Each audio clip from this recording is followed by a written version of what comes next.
Today is October 17th, 2024, and we have two very special guests back on the show today, Rajni Lallah and Jean-Claude Bibi, who are both joining us today from Mauritius. Rajni Lallah is an activist, musician, composer, and music teacher. Ms. Lallah is a leading member of Lalit, which means struggle. Lalit is a political party and organization in Mauritius, which has been at the forefront for the past half century of the struggle to decolonize and demilitarize the Chagos Islands. Ms. Lallah was 12 years old when she joined the women's movement in Mauritius and remains active in Muvman Liberasyon Fam, a national women's organization in Mauritius. When she was 14, she went to the first Solidarity all-night vigil in support of Chagossian women on hunger strike after they had been deported by the UK and USA military to the Mauritius island, and has been active on the Chagos front ever since. Jean-Claude Bibi is currently in private law practice as a barrister and is head of Bibi Law Chambers. Mr. Bibi has served as a member of the National Legislative Assembly, or the Parliament of Mauritius, as Attorney General and Minister of Justice. Mr.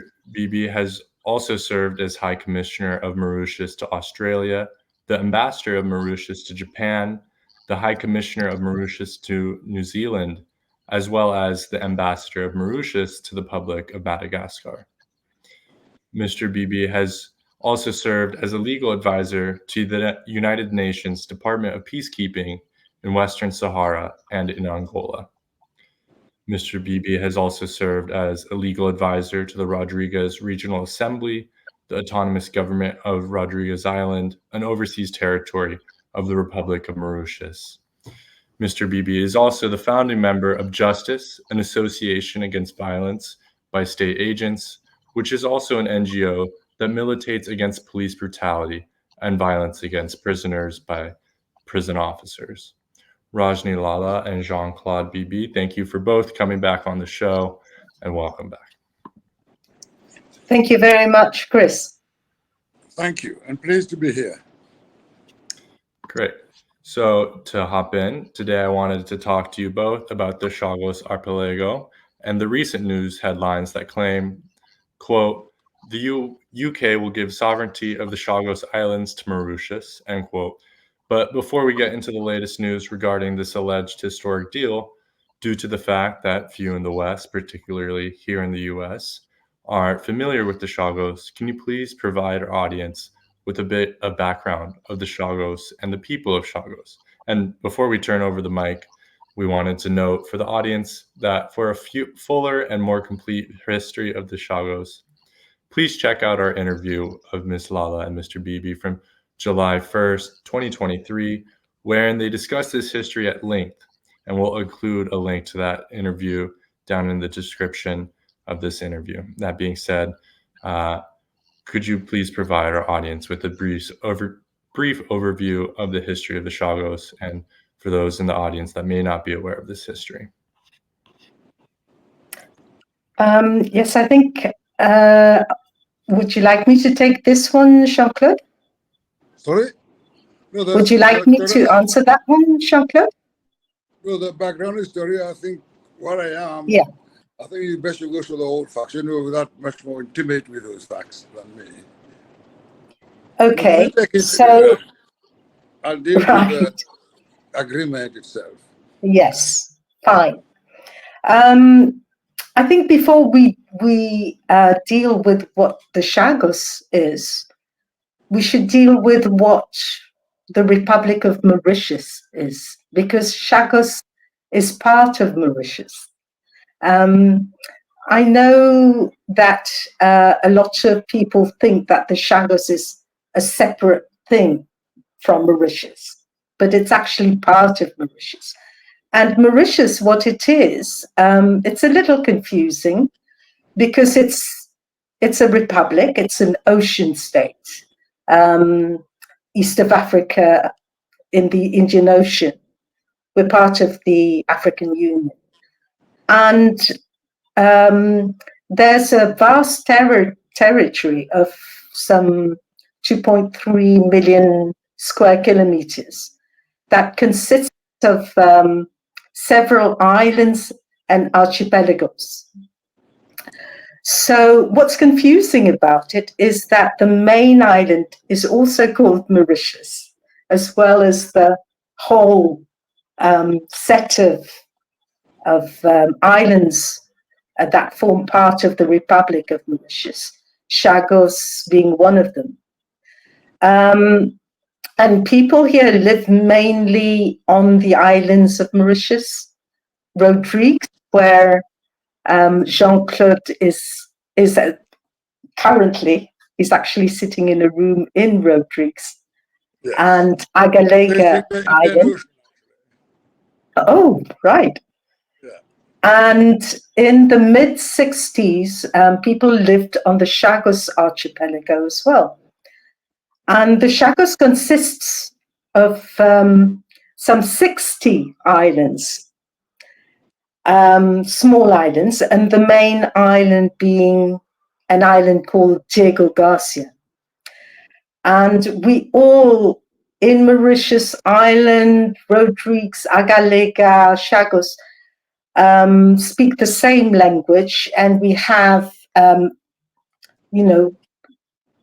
it sounds very strange to have to say this, but we have family ties with each other, social ties, and there's been a lot of coming and going. There is a lot of coming and going between all the islands across the Republic of Mauritius, with the exception of the Chagos. Mauritius was a colony, in turn a Dutch, French, then British colony, and there are no indigenous people in Mauritius, so people came through colonization. People came as slaves from East and West Africa, from Madagascar, from India. And when slavery was abolished in 1835, then came a period of semi-slavery where people came mainly from India to work in the sugar estates, sugar production being what the colonizing state had decreed the economy of Mauritius to be based on. And then right after the end of indentured labor in the 1920s, there was a very vibrant worker-based political movement for independence from colonial rule. So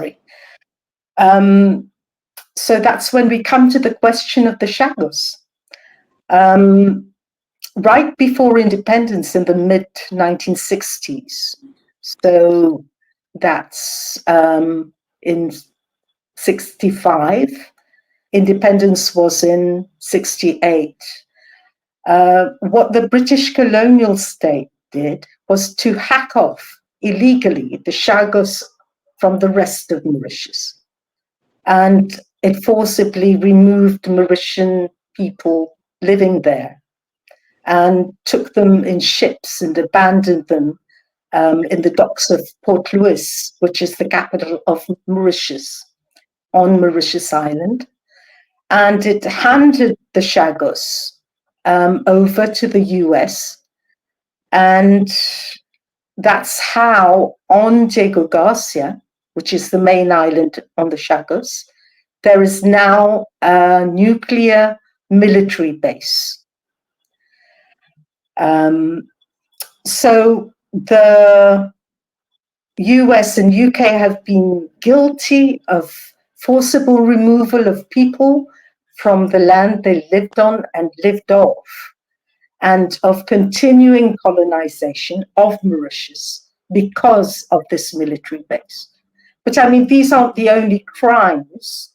The Diego Garcia US military base has been used to bomb, kill people, and all their infrastructure for survival in Afghanistan and Iraq in the shock and awe wars in the 1990s. And it was also the site, a rendition site, where people were tortured outside of democratic control of the peoples of the US, the UK, and Mauritius. And also, being a nuclear base, it is a constant threat to people and all life forms in the region.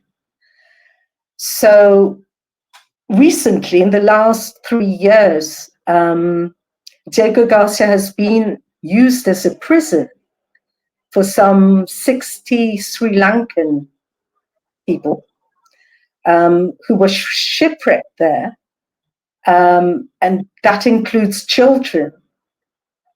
They were on their way to Canada, and they're still facing really horrendous detention conditions. There have been many, many suicide attempts, despite court rulings and judgments in the UK. So, I mean, this gives you an idea of what the Chagos is and what Mauritius is, and how Chagos is part of Mauritius. There has also been a historic struggle from day one, actually, by people who lived in the Chagos, with hunger strikes and demonstrations, by people in the rest of Mauritius, as everybody became aware of what was happening. And because of this struggle, in the last 10, 12 years, the Mauritian state, together with the African Union, have been able to take the UK, because they're the ones who stole the land, it's a colonizing state of Mauritius in the first place, to the International Court of Justice for their continued colonization of Mauritius. And the ICJ ruled that this continued colonization and occupation of the Chagos to be illegal in 2019. Following this ICJ judgment, a resolution was passed in the UN General Assembly for the UK to pack its bags and leave.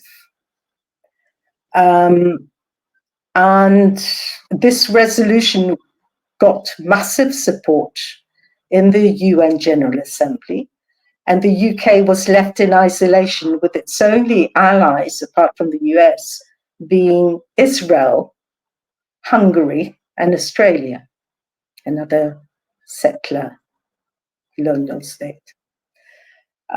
So now the situation is that the UK and US couldn't continue their colonization crimes when these crimes were exposed internationally and condemned. And they could no longer continue this fiction that, you know, Chagos is separate from Mauritius. It's British Indian Ocean territory. So it means they needed a new strategy, which is what this new joint UK-Mauritian political statement is all about.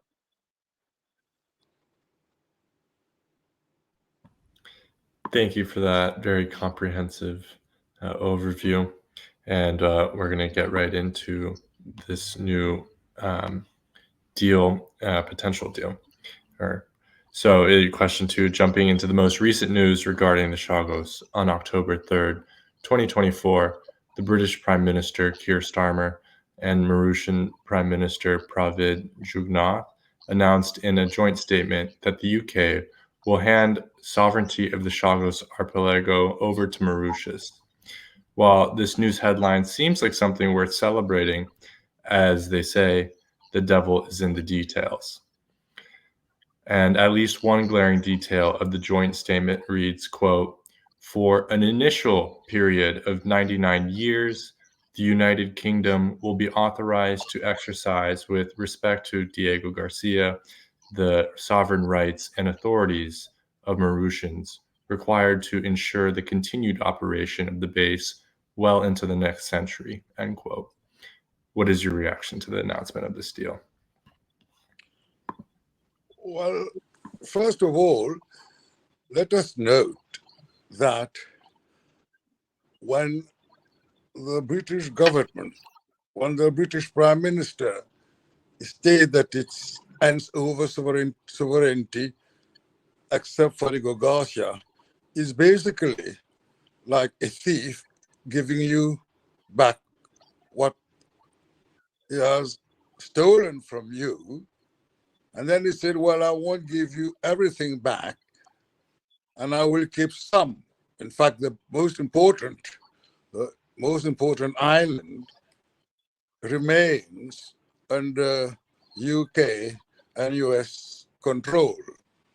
Now, the issue of sovereignty, as Rajni just said, has been determined judicially by the International Court of Justice and has been determined politically and diplomatically by the UN General Assembly.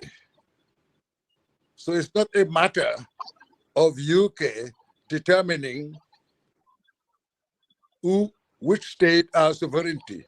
It has always been clear since the beginning that the Chagos was and remains and has always been part of Mauritius. So one wonders what actually has been handed over. In reality, not much, because as I said, it is important to know that the international community, is judicial arm, the ICG, and the UN General Assembly have made that very clear, that UK never had a leg to stand on in its claim on Diego Garcia. It was defeated politically and diplomatically. So in that sense, there's no surprise, nothing new. Sovereignty didn't come on the 3rd of October. The sovereignty of Mauritius has always been there. Now, what is terribly ironic and in fact, in my view, unacceptable, the agreement thinks of an initial period of 99 years, making it clear, in fact, threatening that the initial period, there will be a second or third that will take us for the next 300 to 400 years. If the initial period is 99 years, which is a century, you can see that in reality, that political agreement makes a mockery in practice of the actual sovereign rights of Mauritius. That is a first problem. Secondly, part of the struggle to recover Diego Garcia has always and will always remain the issue of Mauritian, a part of Mauritian territory being used as a military base to launch attacks against other states in the region, or for that matter, against many other parts of the world, because it is a nuclear base with amazing military capabilities. So again, this agreement actually consolidates the dominance, the control of the US and of the UK as a subordinate power to the US, as a vassal to the US. I think the UK is there really nominally. The real gangster is the US.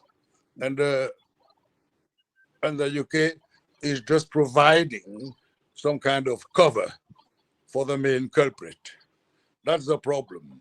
Now, of course, this agreement has also meant is meant that is supposed to diffuse this long anger, this long demand of the Mauritian people to get back what is lawfully theirs. The purpose is to try to diffuse the political problems that this will pose, as if this matter has been dealt with to the satisfaction of all parties. That is not true. The matter remains as live as ever, so as long as a part of the Mauritian territory is used by an aggressive imperialist power like the US, no Mauritian can feel happy, can feel relieved. On the contrary, now what is happening, they're officializing, trying to legitimate the unacceptable. It is an attempt by the US and the UK to legitimate the presence of nuclear military capabilities next door to the main island of the Republic of Mauritius, which is Mauritius. It is a danger not only for Mauritius, but to other states, whether in Eastern Africa or on the northern part of the Indian Ocean and east part of the Indian Ocean. And that, therefore, the issue, in my view, will stay live as ever, as so long as we do not really recover totally and completely and ensure that the Indian Ocean, especially in the present times we are living, with so horrible conflicts, dangerous conflicts for world peace, it's more than ever.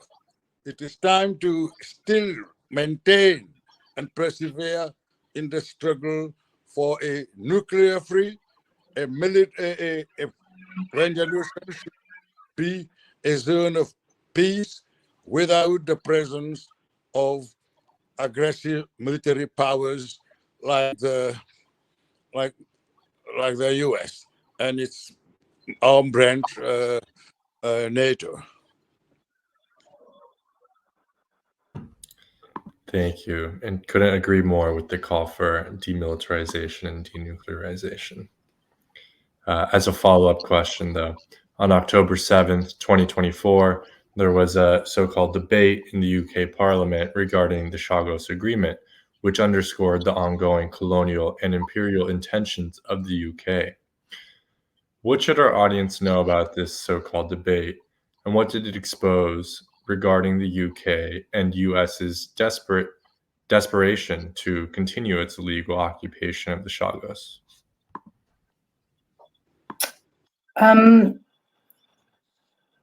I think firstly, the debate following the statement of the Foreign Affairs Secretary of State in the UK reflects the political weakness of the UK, faced with its utter political isolation on the international stage.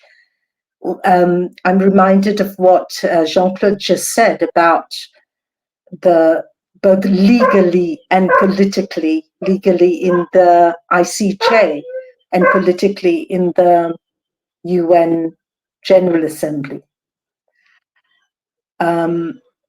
So for 50 years, the UK was able to illegally dismember Mauritius just before independence. This part you can have, and this part we will take. And they could pretend that this is normal.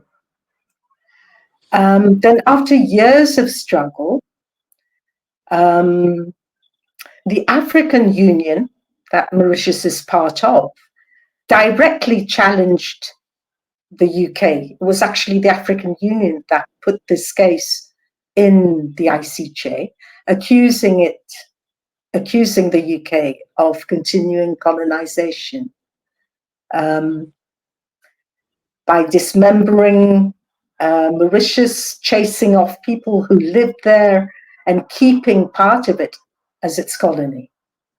the whole of the African Union challenged it, and the UK lost. So, I mean, this agreement, political agreement, firstly is a change of the UK. It's an admission that they were wrong to, that things could not continue as before, as people in the whole world saw what they did and condemned what they did. And the UK Foreign Affairs State Secretary, Lamy, he put it very well. He says, and I'm going to quote him, "Since its creation, the territory and the joint UK-US military base on Diego Garcia have had a contested existence. And when we came into office, the status quo was clearly not sustainable." So, I mean, that's very clear. So that's the first point about that debate. I think the debate also reflects the real reason for the UK to continue its colonization of part of Mauritius. The reason for that is the US military base. And throughout his statement in the UK Parliament, Foreign Affairs State Secretary Lamy makes this clear. And I'd like to quote parts of his statement. "A binding judgment against the UK seemed inevitable, and it was just a matter of time before our only choices would have been abandoning the base altogether or breaking international law." Later on, he said, "Doing this deal on our terms was the sole way to maintain the full and effective operation of the base into the future." And throughout his statement in Parliament, State Secretary Lamy made it clear exactly who defines the terms of this announced agreement. He says, "Inaction impacted on our relationship with the United States, which neither wanted nor welcomed the legal uncertainty and strongly encouraged us to strike a deal." So obviously, the US was behind the deal. Later on, Lamy says, "It is strongly," the statement, the deal, "is strongly supported by partners, with President Biden going so far as to applaud our achievement within minutes of the announcement. Secretary Blinken and Secretary Austin have also backed this successful outcome, which reaffirms our special defense relationship." So the reason for this agreement is because the states wanted it.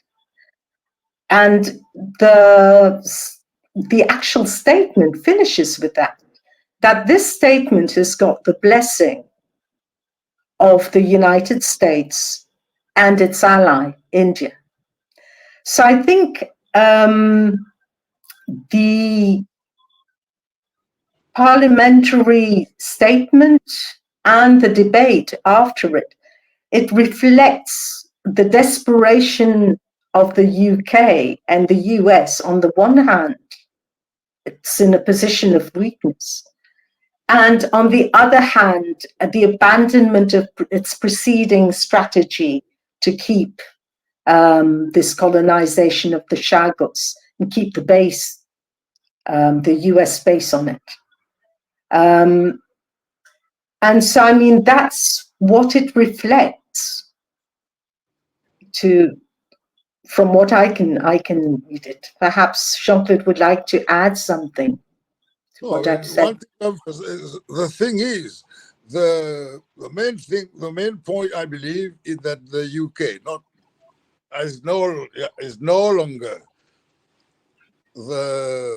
an important major power on the international scene unless it allies itself, or rather follows in the steps and accept all the diktats of the US. In fact, one could say, if I may digress, this is the situation of Western Europe now, particularly since the Ukraine war. This simply are mere parrots and repeat, or in fact follow, and are completely under the US hegemony. That is one problem that Western Europe faced. And as Rajni said, this deal has been concocted by the US ever since the diplomatic and the political and the judicial defeats of the UK. The US could not stay on the sideline because the US knew that the battle of Diego Garcia, the struggle against the UK, all along was in fact a struggle against the UK, because it is the US that physically occupies the island. The base is a US base. So all along, while we were battling in British courts, in the House of Lords, all over the place, the US was watching. Basically, its henchmen, a rather low-class, subordinate henchman, no longer was capable of stopping or of putting a hold to the ongoing demand, ongoing struggle, I must say, by the Mauritian state, by the African Union, and other states around the world that kept denouncing the role of UK. But when they denounced the role of UK for keeping part of Mauritius as a colony, the US knew in reality the target, the ultimate target, in fact, the immediate target is the base.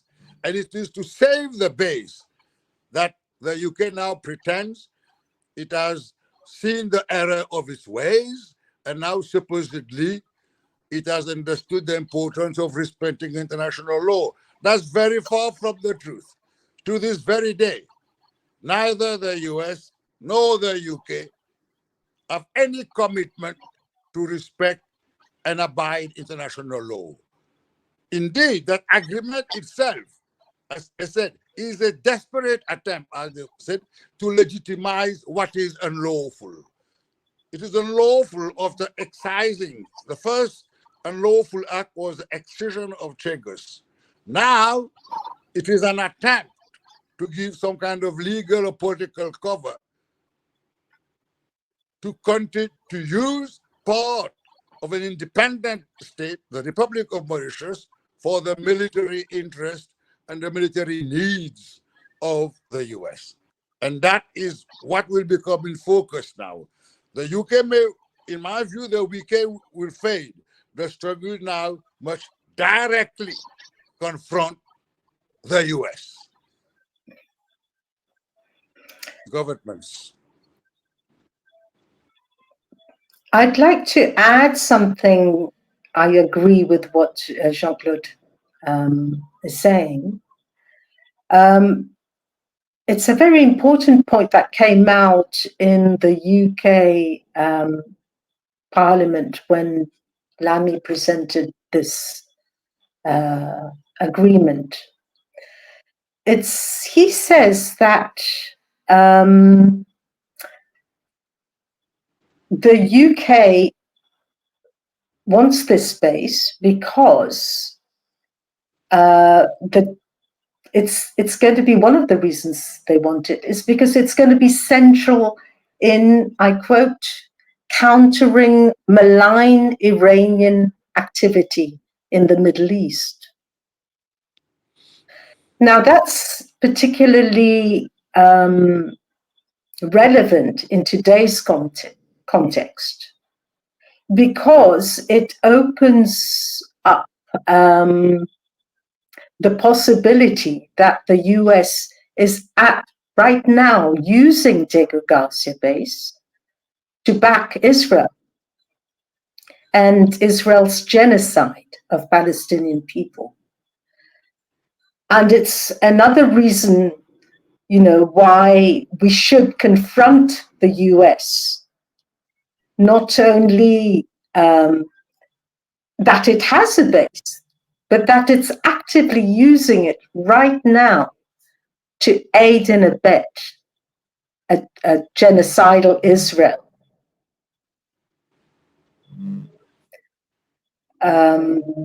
So I think that's a point really worth mentioning.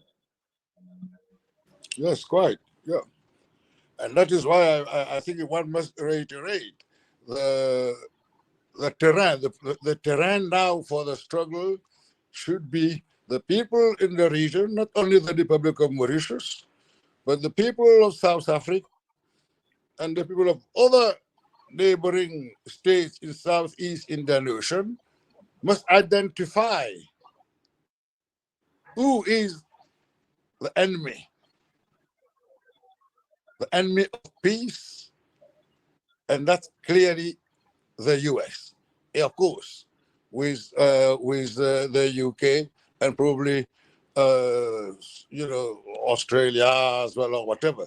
But these are, as I said, I call them subordinates, allies of the US. But it seems to me now that it's a matter of taking the struggle on American soil in the American political debate. Because as I said, Mr. Biden was normally a very slow man, but he was very quick to upload that deal. And I have no doubt that the US is the instigator and has been pushing for that a kind of deal, as I said, to legitimize what cannot be legitimized, to legitimize what is unlawful. So that's why, to me, the next step will be to take the debate on in the U.S. political arena, and because in the power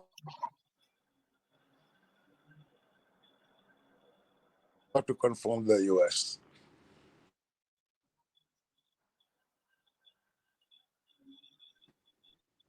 I mean, by no means an easy talks, because I would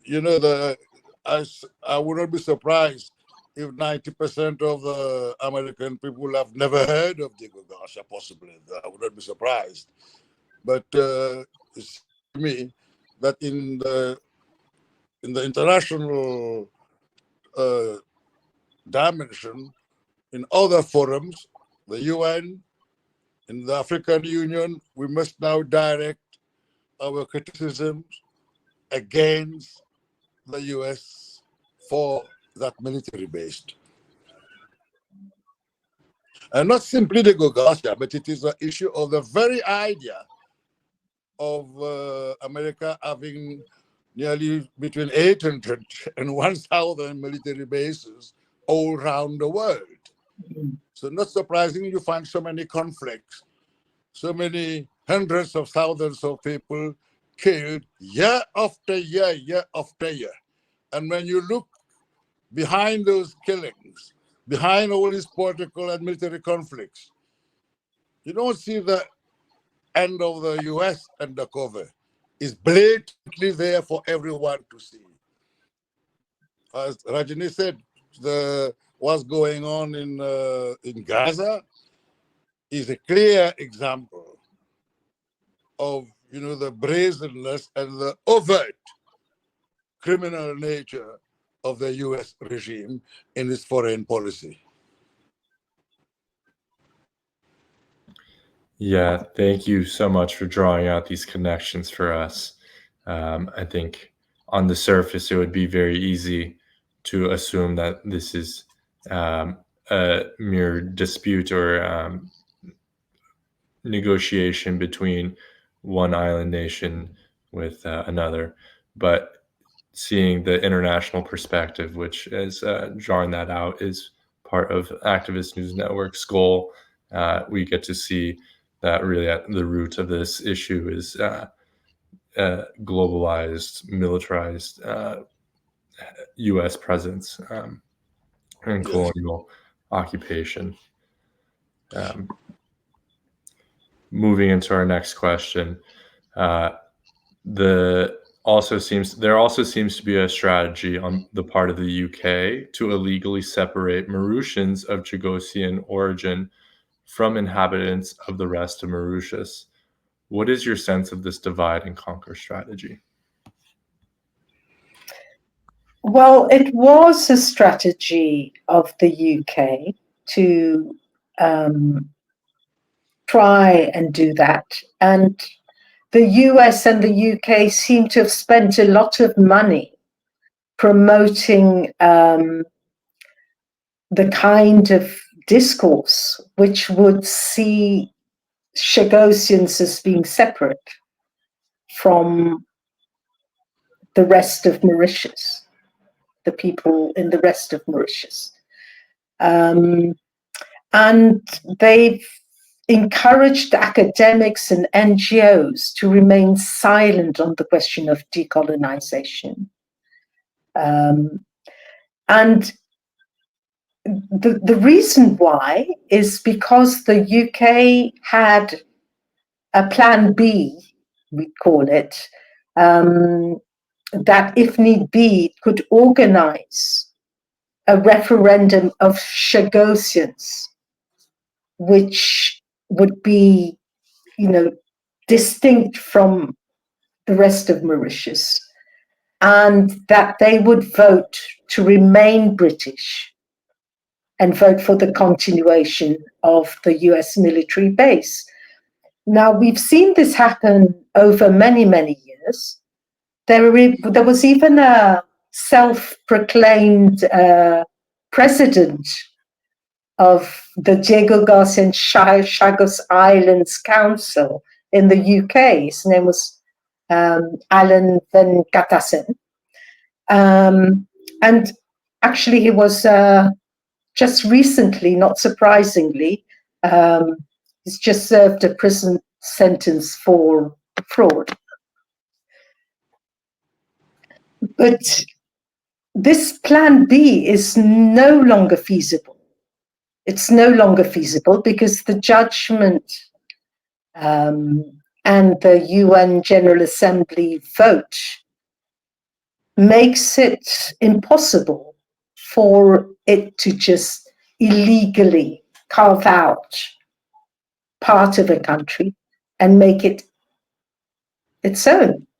Even through a referendum of, carving out who were the people living there and organizing a referendum just for them. That's illegal and it's not possible anymore.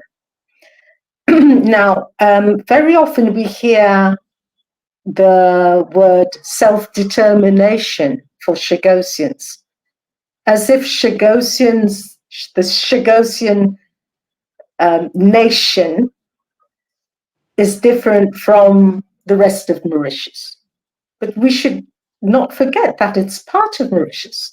So, I mean, this affects Chagossians far more, perhaps, because they live there and some of them would like to go back to the Chagos. But it also affects all of us, our freedom of movement. And as I said, this is something normal here in Mauritius. I mean, when I was born, I think I was 2 weeks old, my father was a magistrate, and it was his turn to go to the court in the Chagos Islands. He was the last magistrate there, I believe. And this is in 1964. And he and a lawyer friend, who Jean-Claude knows well, Amit Moulan, were walking in the Chagos and they saw a pack of cigarettes, Lucky Strike. And they wondered, you know, how could this have come here? Because it's not a brand of cigarettes that those times could be found anywhere in Mauritius, let alone the Chagos. And they found it so peculiar that my father actually reported it when he came back in his report. But just to say that Chagos is part of Mauritius, was part of Mauritius, and most of the people who were pushed off the Chagos came to Mauritius. As a child, a lot of my political education was through Chagossian women. They taught me political tactics. They taught me about street demonstrations and how to organize them. They taught me about US imperialism. They taught me so much. I mean, people of the Rodrigues, Agalega, Mauritius Island, Chagos Islands intermarry. I mean, why should we have to make this point? It's so obvious. So, I mean, this point of making the poor Chagossians, the poor Chagossian nation do not have self-determination is a ploy of the US through the UK to try and steal the Chagos to preserve the US military base there. So that's what it's about. And we can see that in the agreement. Finally, the UK have conceded what they did not concede before. They've put it very colonial, in very colonial terms. Resettlement. You can go back and live there. But on the other islands, not on Diego Garcia, but Diego Garcia was the main island where Chagossians lived. And they will not be allowed to go there. And this agreement says that the needs for the operation of the base will be respected. Well, we don't know what these needs are. They might put, for instance, lots of restrictions of where people can go and where they cannot go, where they can fish and where they cannot fish, which zones will be restricted, which parts of the Chagos will be restricted, when will there be, you know, kind of emergencies. I mean, this will really restrict the freedom of movement, not only of Chagossians, but all Mauritians, because, I mean, we have the freedom of movement between different islands, between different parts of Mauritius. So, you know, the UK has seen that its strategy of separating Mauritians of Chagossian origin is not feasible. So this is why the US and the UK have had to resort to this agreement now.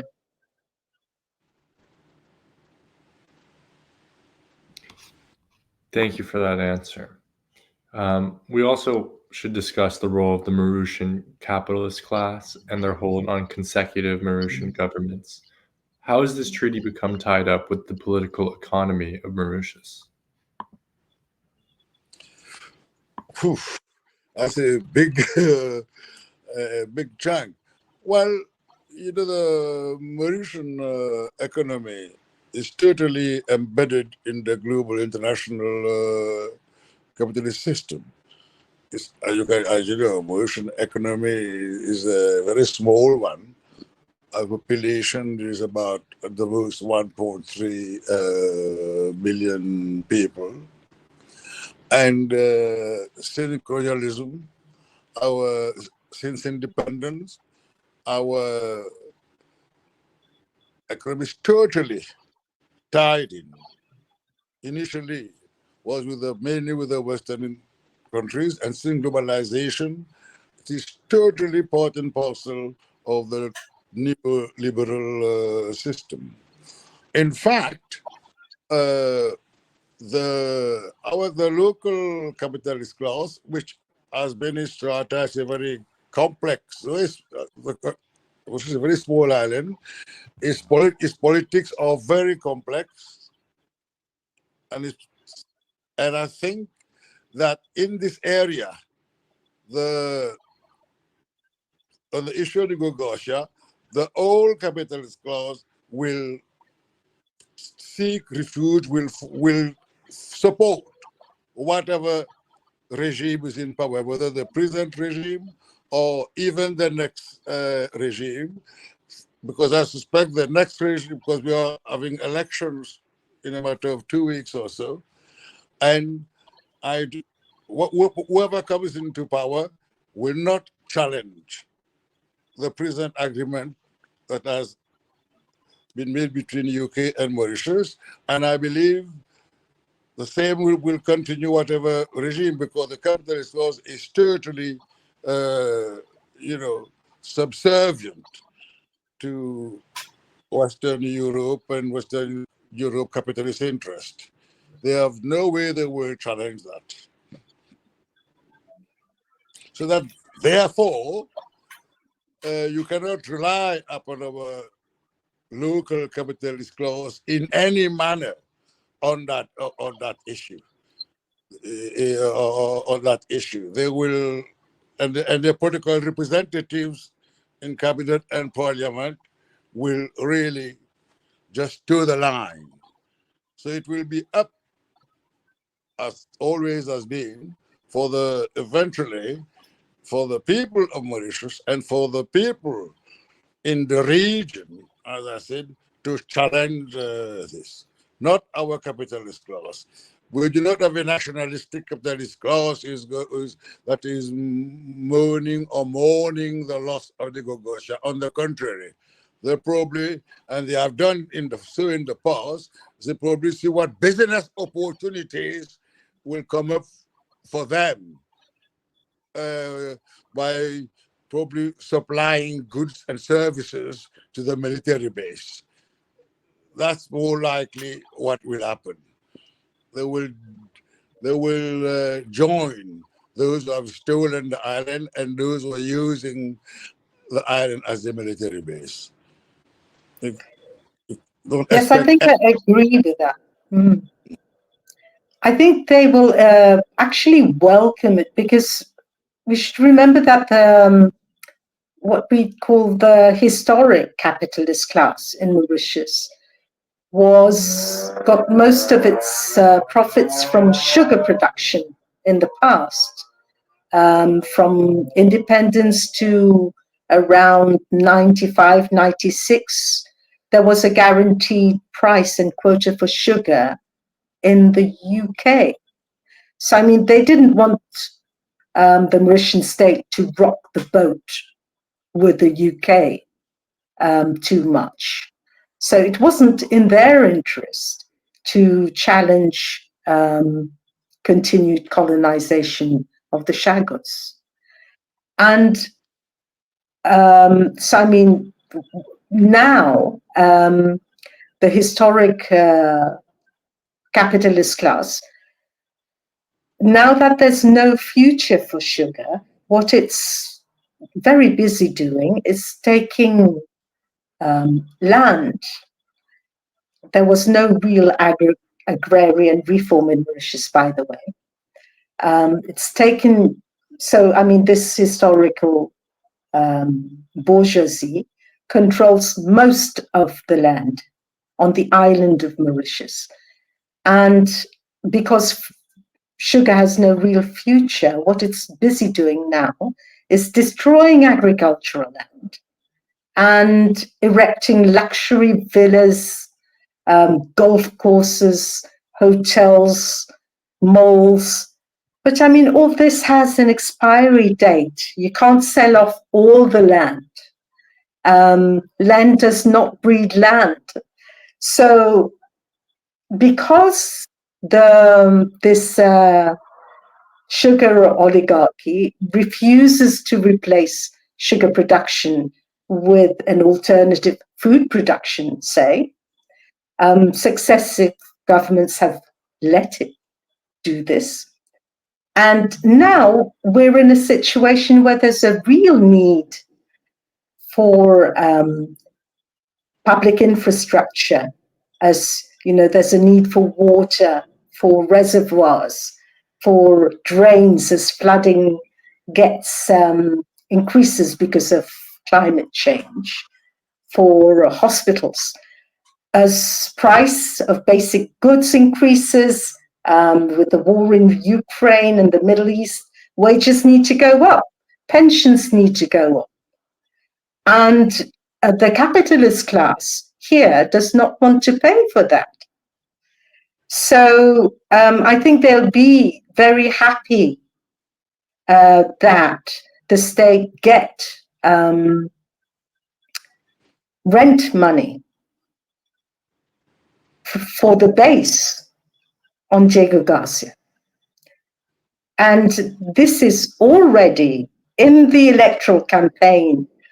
The Prime Minister Jagannath is already campaigning, saying we're going to get billions of rupees for renting out Diego Garcia to the UK to be used as a base.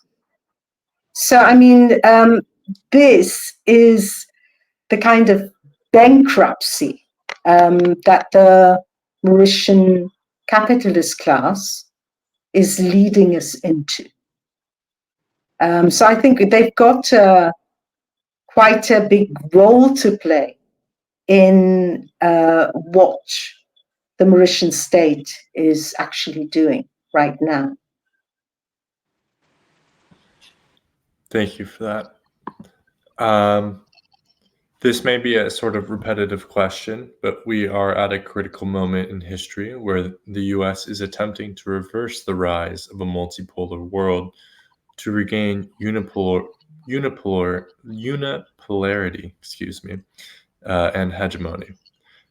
The one question we've been asking most of our guests on the show, because many of our friends on the left are saying things like the conflict between the US and China and or the conflict between the US and Russia are part of an inter-imperialist rivalry, and that ultimately China and or Russia seek to be imperial powers similar to the European colonial nations of the past or the settler colonial and hegemonic US regime.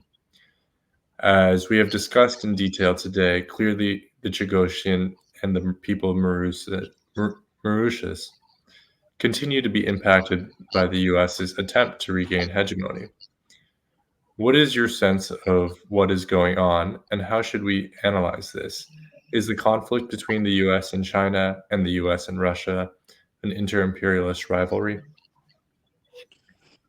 I think that this question is very, very difficult because it is still being played out. We have not yet seen what we would say we have not yet reached the full display and the full development of all kinds of what kind of forces and what will be the, I would say, the method that we will have to develop a method to analyze this. The point is, I personally look at it historically, the US, the Russia is a new entity from the USSR that had a planned economy that failed. And failed. We can go wide, but of course, encircled by all the Western, etc. I don't want to go into that. And China is also a state with mostly a planned economy where the Communist Party of China still has a very strong, old power and almost unchallenged. And it is tempting to see that that the conflict between USSR and Russia and the US is intercapitalist rivalry. But I do not think we can forget, we can put aside, we can ignore the historical formation of the USSR and why and how it came to become Russia with a liberal economy. But that's not the case, at least so far, for China. That is why I said this all unfolding of these competition, rivalries, conflicts between USSR and China are not being played out yet. And there are other important actors coming on who have come on the scene as well. We have had Iran, and Iran has the Islamic Republic of Iran was born in a very violent and fierce struggle against US Yankee imperialism, freeing themselves from the dictatorship of the Shah. We've had South Africa that has freed itself from apartheid, and apartheid was back for decades by the Western powers. We have Israel back since its inception by the US, and we can see. And we have now emerging countries like Brazil. India itself had to emerge from century-old of colonialism. Now, personally, I see that there is competition and state interests that can be very conflictual. But I do not think that in the long run, the struggles against Western imperialism and capitalism can be led by states like Russia, Iran, or China. I think it is a matter, it remains a matter for the population, for the people within these countries to challenge not only the international order as it is, and that will include challenging their own elites, their own capitalist mode of operating politically and economically. So to me, I don't think it's good to lump together. Within BRICS, there are amazing contradictions. There always will be. I think it is misrepresented. I think those regimes in BRICS are posing as champions or against US or Western imperialism. I think that can be very, very confusing, and it will lead us to, to totally misunderstand what is at stake in the decades ahead. Because I think we must not underestimate that there will be changes, political changes, within those countries themselves, within South Africa, within Iran, within India. I don't think we take as given those regimes as stable and permanent. I do not think so. That is why, yes, from a journalistic, from a photographic point of view, you can see, yes, it's simple to pull away. The contradictions are real because all these states, Latin America, as you know, for decades have had to struggle against its neighbor, the US imperialism. Cuba today is still under embargo. And all these states that are major actors within BRICS, they too have a story of conflicts as states with the dominant powers in Western Europe and US.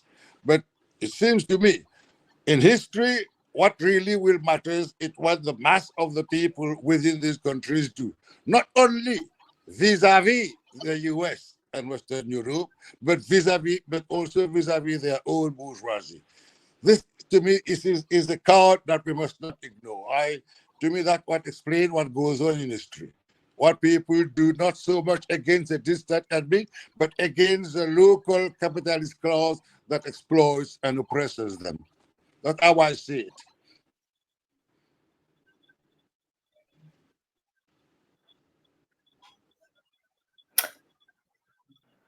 I think in the context of the Chagos, and probably in many other contexts too,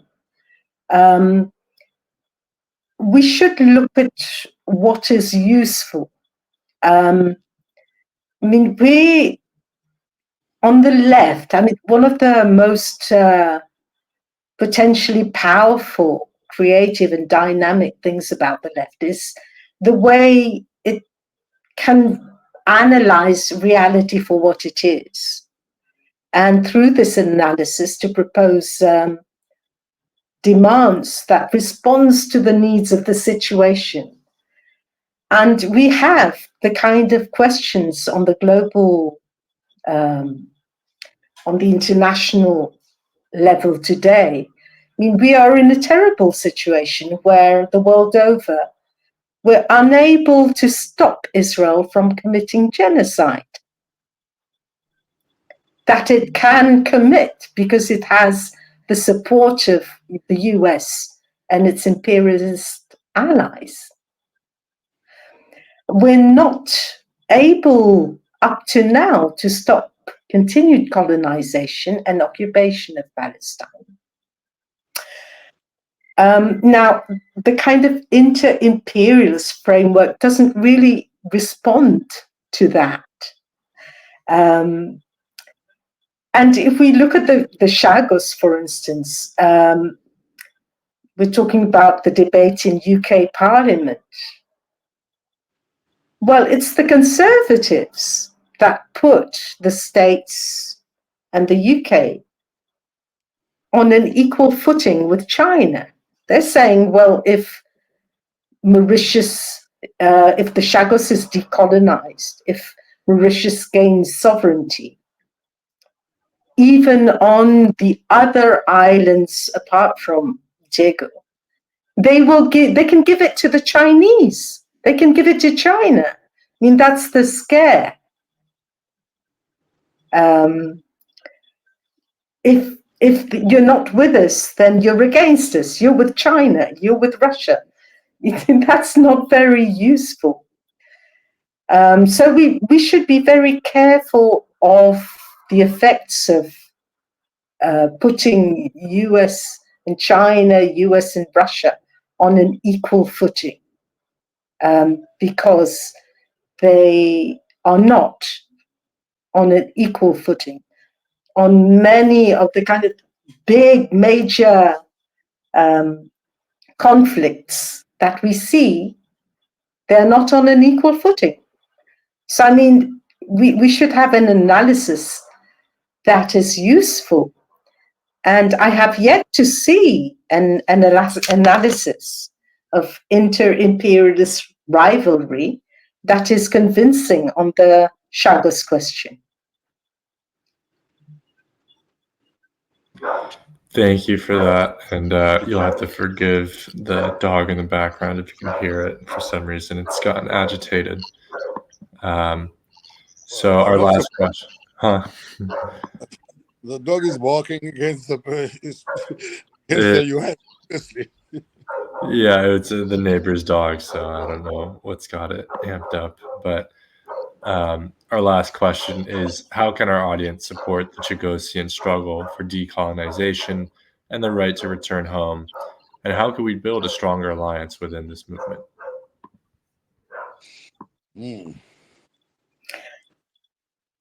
I think one of the demands that should be taken up by activists is to demand that the US Diego Garcia base be closed.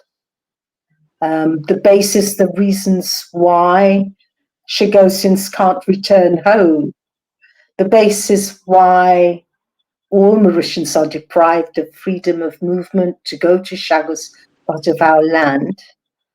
And the base is a constant threat to peace It's an environmental threat for the whole region. It's a place where torture, rendition has been held. It's a place where people are being imprisoned right now. Sri Lankan refugees. I mean, for all kinds of reasons. The base must be closed because it is being used, might be being used right now to support Israel. So, I mean, this is why the base must be closed.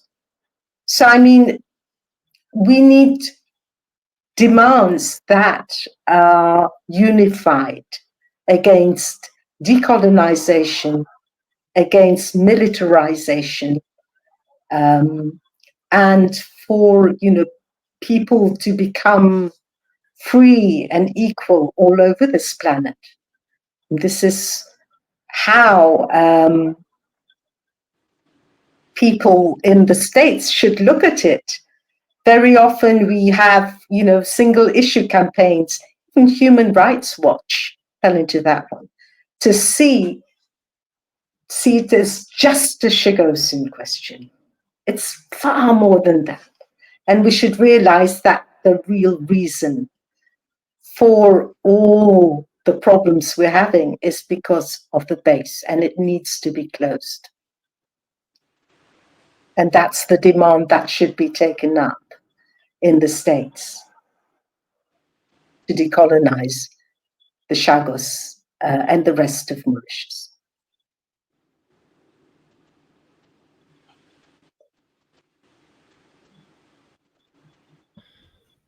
Thank you.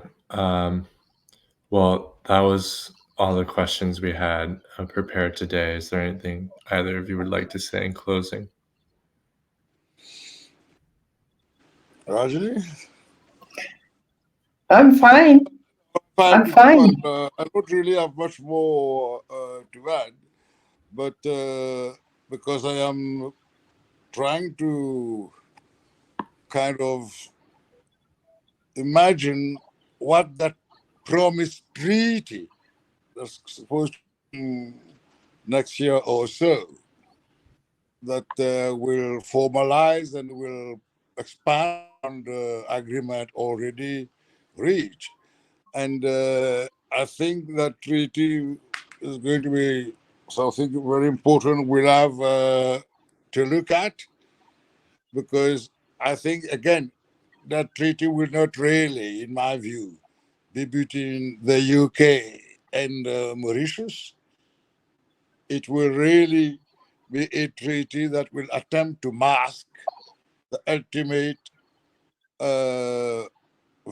apparent victor in all this are either US. The treaty will be something totally in the US imperialist interest, and I think it will have to be, while it is being, I think it's a matter that should concern not only the Mauritian Parliament, all the elected members of the people of our parliament, but also all sectors of society in Mauritius, because this treaty will deal with ownership and control of our own territory, and that cannot be for sale. It was stolen before. Now they would try to sell it and fool Mauritian with rent money and things like that. That we will get lots and lots of money out of selling our independence, really, with such a military base outside that is going to be there for another 100 years. So that the treaty should be a major concern for us, and we have to work out whether any government has a legitimacy to go around signing treaties that de facto sell our islands to Western powers. That's what I have to say. Well, I just we'll be following the development of the negotiations over and looking forward to having you both back on for further discussions and interviews. But thank you so much for coming on the show today. And I hope our audience is able to take up your call to integrate your perspective and the demands to close the base on Diego Garcia into our fight for Palestinian and ultimately human liberation. So, but thank you so much, both. And it was a pleasure. Thank you. Thank you. Thank you, Chris. And my regards to Ryan. We state these facts only to let you know that those of us who are revolutionary, Pan-Africanists, is not because we love revolution. It is historically determined, and we have no alternative but to follow history and to use history for the benefit of our people.